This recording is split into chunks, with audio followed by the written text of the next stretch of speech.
Guys, imagine sipping your morning coffee, scrolling TikTok half asleep, and boom, you see a baby suddenly cross-eyed while mom is in the background talking about her deadbeat man like she's auditioning for Love After Lookup. I dropped my mag. I'm sorry, what is this timeline? My brain short-circuited. My cat left the room. Even my coffee was like, nah. I'm not dealing with this today.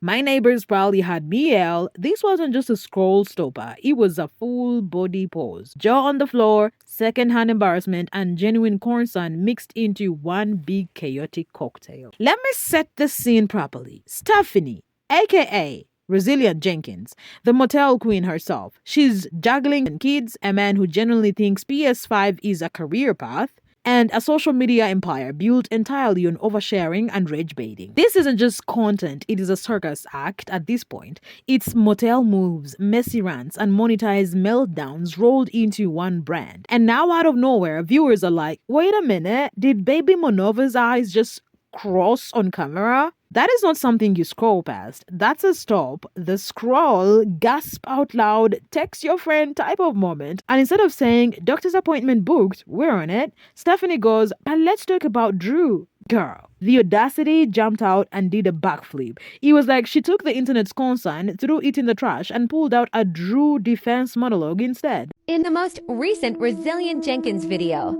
viewers noticed something off about baby Manova's eyes. She looks very cross-eyed. This is concerning because this is something that is new. Her eyes were not crossed whatsoever in the videos before. This was about 2 months ago, and the baby's eyes are looking normal. Same with this video a few weeks later. Her eyes look normal.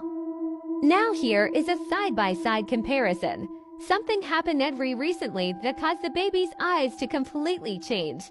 So many people have been pointing it out. And this is why the internet was already side-eyeing so hard their phones almost slipped out of their hands, because just a week earlier, she had her so-called supermom moment buying a potty chair for Atlas. Cute. Sure.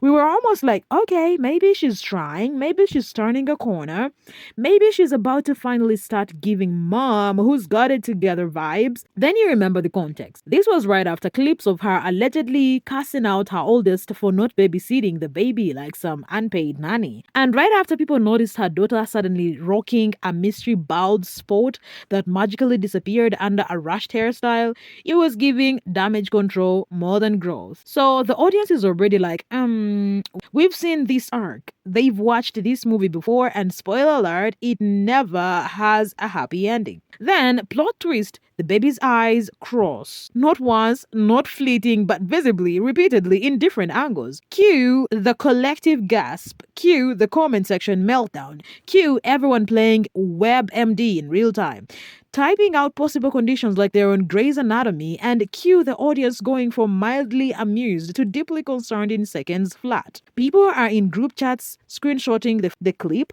Children are tagging each other like, did you see this? TikTok's teachers pop up overnight with mini medical lectures, half the internet becoming optometrists in the comments, and random creators throwing on glasses just look more official while explaining eye muscles. Imagine thousands of people googling strabismus at the same time while Stephanie is still telling us about Drew's feelings, as if she did not just upload a baby-sized medical mystery. Reddit threads started popping up with 20-paragraph theories. Twitter threads went viral with side-by-side screenshots, and Facebook aunties were weighing in like they had PhDs in ophthalmology. So in her latest video that Stephanie Jenkins posted, basically everybody is concerned about Momo because her eyes are starting to cross, and we all know that when you have an infant, that's one of the tests that they do. If their eyes start to cross, that may mean that they have something wrong with their brain. And there are actually a lot of people that are nice on her comments, because what they're saying, what they're doing is giving her some clarifying information that she may not have asked for. But if you're half a decent mother, you're really going to care if your child is doing things that you may not notice or may look normal to you, but other people point it out, especially if they're certified. So you can kind of see it in this picture here in the Resilient Jenkins screenshot that I always have for context. But she, like, her eyes are looking at her mom, and when they're doing it, like, one crosses over. Again, she should just get that checked out, because it could lead to so many things that even if it's not neuro related, it could be just like poor depth perception or something. So definitely take her to the eye doctor, Stephanie Jenkins. I know you watch my videos. By your comments and engagements, and sometimes it seems like you are directly addressing what I'm saying, but whatever. It wasn't just chaos, it was chaos with capital letters. Chaos that spreads like wildfire. Chaos that turned one morning video into an internet-wide emergency meeting. And chaos that made even casual viewers feel like they had suddenly been drafted into a parenting intervention squad. So, picture this. Viewers are literally typing, "Doctor, doctor, doctor," like it's a group chant. Comment sections lighting up like a protest rally, and Stephanie hops on live, all calm, like, "But Drew used to be a good man before we went viral." So you mean to tell me, all of you women that are on my comments and in my page, like, well, my man would never, and my man this, and you talk your man up like he's the best, and that's awesome for you. But if you look back on our content, that was the case for me as well, okay?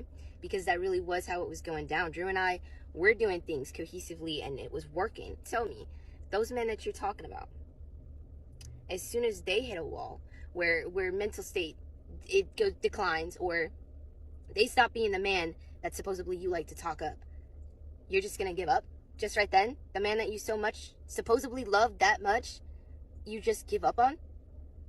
See, because that's what you keep telling me is my only option, and I get it. I get where y'all come from. Bestie, read the room. People's blood pressure is spiking. Folks are spamming red flag emojis, and she's sitting there giving us a TED talk about her man. The top comment said it best. "Girl, we're not here for Drew. We're here for the baby." Others chimed in with, "Why are we getting a Drew PR campaign when your child looks unwell?"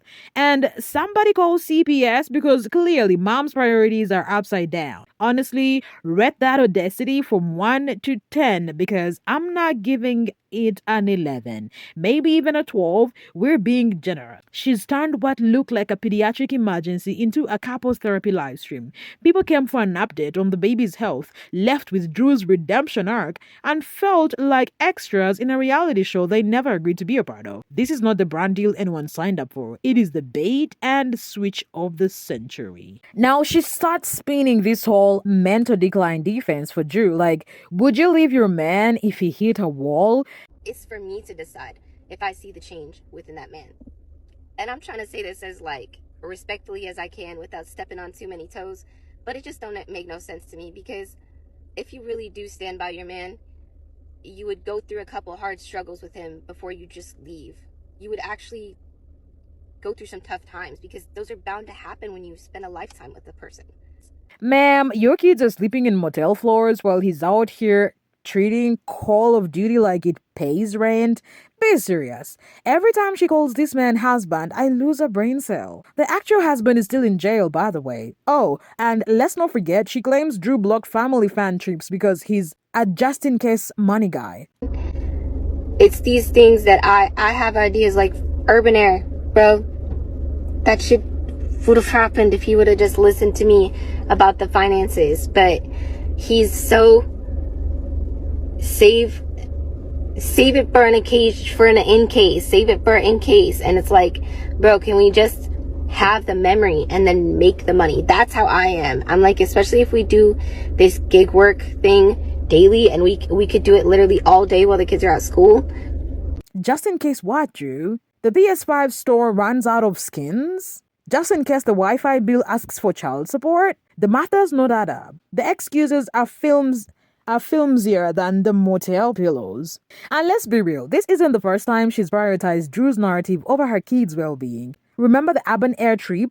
Nope, couldn't go because Drew did not feel comfortable. Remember the LED light setup? Yep, Drew had his little man cave while the kids were piled on the motel floor. Every receipt we stuck shows the same thing. Drew first, kids second. And Stephanie will run defense for him like she's on his payroll. She's out here offering excuses like they're a buy one, get one free.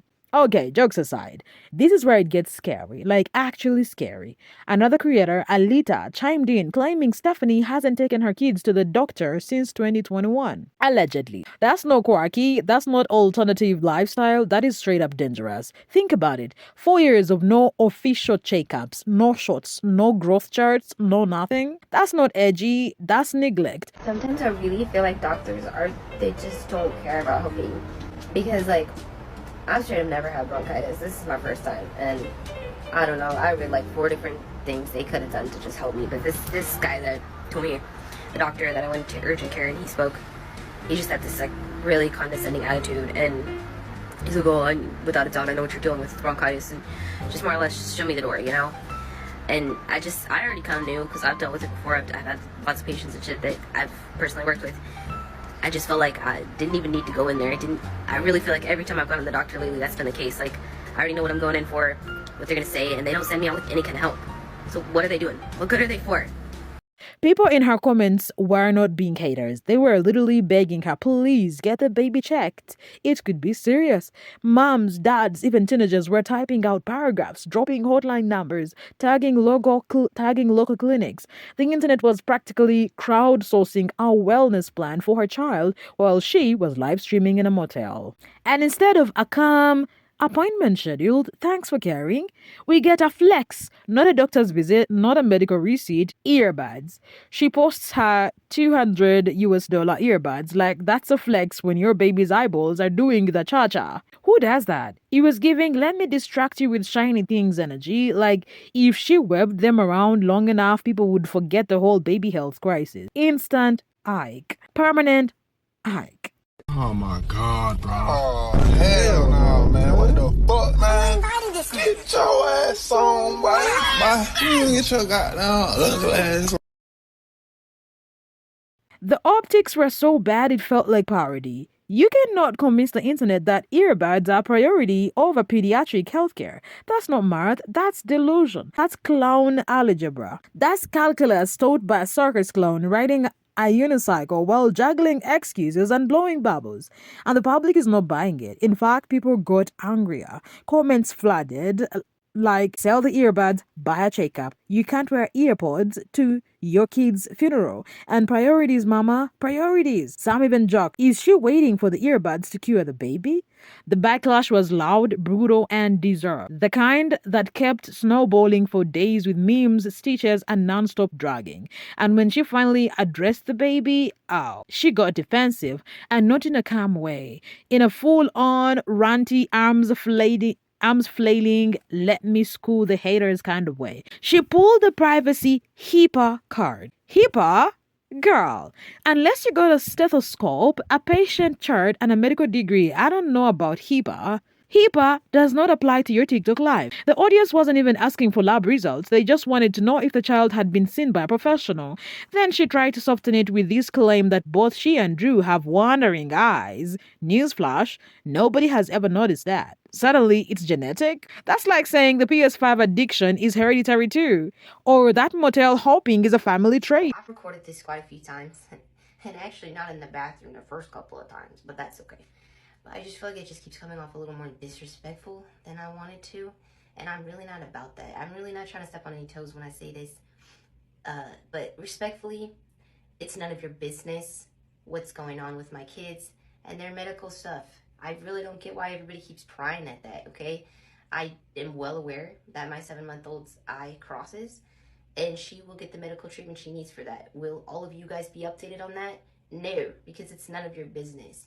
I have respect for content creators who do choose to share their children's medical journeys, whether it be for awareness or just because that's what they feel comfortable doing so. However, I personally feel like that kind of HIPAA, that's all I'm going to say, and I feel like until my child is old enough to have consent and knowledge of me sharing all of this information, I don't feel comfortable doing so. That's me personally. Again, I'm really not trying to step on anybody's toes. I follow a lot of content creators who do share medical journeys with about their kids, and I'm not gonna support you any less because that's I'm not the type of person who judges another person's life. That's their choices. They're doing what they're doing for their reasons. How the fuck would I know what they're doing for? Really felt like I needed to address this because people just you get out of line when you keep prying. Like, one person went so far as to tell me like she would take my kids to the appointments herself. A stranger online was like, I'll make sure your kids get to the doctor. Excuse me? You guys are wild. And y'all tell me I'm the one who's nutty. Hush, please, because this is crazy to me. No. The timing was too convenient, like she was Googling excuses faster than she was Googling doctors. It felt like she had a spinning wheel of excuses and just landed on wandering eyes as the lucky winner of the day. And here's the pattern the internet is absolutely fed up with. Stephanie has zero issue diagnosing everyone else. Drew's autistic, never tested. Atlas is on the spectrum, never tested. Dishon has rad and fast, based on vibes, Google searches, and whatever mood she's in that day. She will throw around medical, clinical terms like they're coupons at a yard sale, tossing them into lives as if she's handling out diagnoses at a drive-through window. She'll wear doctor energy when it benefits her narrative, even turning her kids' struggles into shields for her choices. But the second it's her baby and accountability might actually land at her door, suddenly it's no updates, respect my privacy. Now it's HIPAA cosplay, selective silence, and all the Fox professional jargon she can master. The double standard is so loud it's practically breaking eardrums, and people are not stupid. Viewers notice, they clock it instantly, they stitch it, they meme it, and they're tired of being gaslit by shifting rules. The receipts don't just lie there quietly. They scream, they flash neon, they drag her in real time, and they remind everyone of every contradiction she's ever spoken into a camera. Then, because we could never stay on topic, Stephanie diverts again. She makes a whole Facebook post about people calling her methany. She starts crying about postpartum body image while casually admitting she only sees Mary Jane. Ma'am, you're breastfeeding. She only uses Mary Jane. Ma'am, you're breastfeeding. That's not the flex you think it is. You're out here confessing like it's an AA meeting, but still dodging the baby question. And of course, she launches a support group for moms, but guess who the topic is? Not the baby, Drew. Always Drew. It's if self-sabotage were an Olympic sport, she would be sweeping gold medals and still find a way to lose the endorsement deal. Imagine joining a support group to talk about motherhood and getting a 2-hour TED talk on Drew's exes instead. Time check, because receipts matter and the pattern is so wild it feels scripted. 1. Baby's eyes cross on camera. 2. Stephanie instantly pivots to talk about Drew instead. 3. Alleged no doctor visit since 2021 gets dragged into the spotlight. 4. A random $200 earbud flex appears like a plot twist nobody asked for. 5. She finally addresses the baby but does it with a HIPAA cosplay excuse. And 6. Then it's more posts about bullies, Drew, and everything but the child in question. Why I will never stop talking about the resilient Jenkins is because of posts like this. Stephanie made a post a couple of days ago saying she's not going to update us on her kids' medical journeys because it's just none of our business. And the very next day makes a post telling us 2 of her daughters are sick. But we're not stupid, Stephanie. You want to give us updates because you're not taking them to the doctor. No problem giving us updates on every other stupid thing going on in your life. Stuff we are concerned about, like your baby going cross-eyed, is weird. I think it's weird for anyone to look at a picture of that baby and think everything is fine. As a mother, how do you not have the urge to say something? Especially when you know this person is not taking their kids to the doctor. Self-diagnosed them in the past multiple times. Stephanie even said her and Drew have a lazy eye and their daughter probably just has a lazy eye. Another reason why I don't think Stephanie wants to talk about it is because it's something that they caused. They go to the doctor and they told her this, and this caused your baby to go cross-eyed. Of course she doesn't want to give us that update. It's not normal for a child to spend their entire lives in a motel room. He does not get any stimulation and barely sees the outside world. How any other mother can be in her comments supporting that behavior? Stephanie's being strategic now and not even showing her baby's face. I care less about Methany's lifestyle. I just care about how these kids are going to end up turning out. Because these kids are going to grow up and they're going to see these videos one day. I want them to know we the people did not just blindly support their parents' behavior. This is a clown car of times, and every new detail squeezes in like honk honk. Lights flashing, confetti flying. We're watching a car crash in slow motion, except the car is a beat-up minivan packed with excuses, driving in circles around the motel parking lot.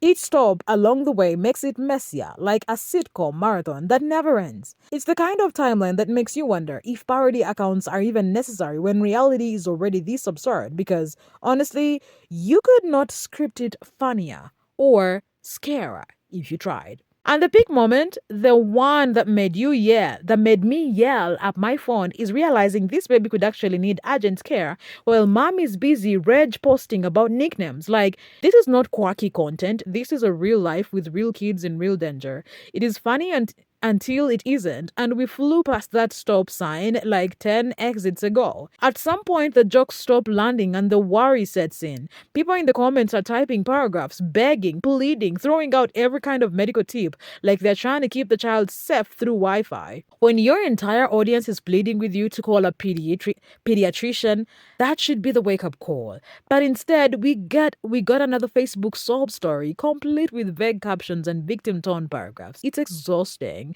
It feels like watching someone play the lead role in their own soap opera while ignoring the baby literally crying in the background. Stephanie says she won't share updates and won't post medical info, and that is her choice. But when you've used your kids' struggles as content for years, the audience isn't going to stop asking when something this visible shows up. Transparency doesn't mean spilling private details. It could just mean appointment booked. We're okay. That's it. Instead, we get PS5 cameos, earbuds unboxing, motel tours, and support group sympathy fishing. The optics are tragic. The priorities are upside down, inside out, and completely backwards. And people are not laughing anymore. They are frustrated. They are scared. They are tired. And let's not ignore the bigger picture here, because this isn't just one messy family saga. It's the algorithm at work. Platforms don't reward stability. They reward drama, tears, chaos, and comments.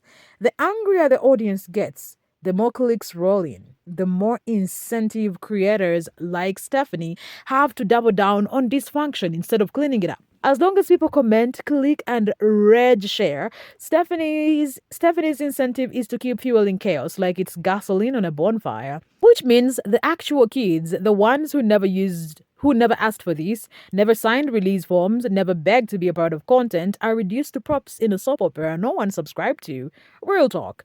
This could have very real consequences that stretch far beyond TikTok likes and live stream views. We're talking about children's health, development, and safety being shaped by an algorithm that doesn't care if they thrive or crumble, so long as people keep watching. This isn't just gossip, it is a mirror into how messy incentives keep messy people in the spotlight, and how audiences, even when they mean well, can end up feeding the very chaos they claim to hate.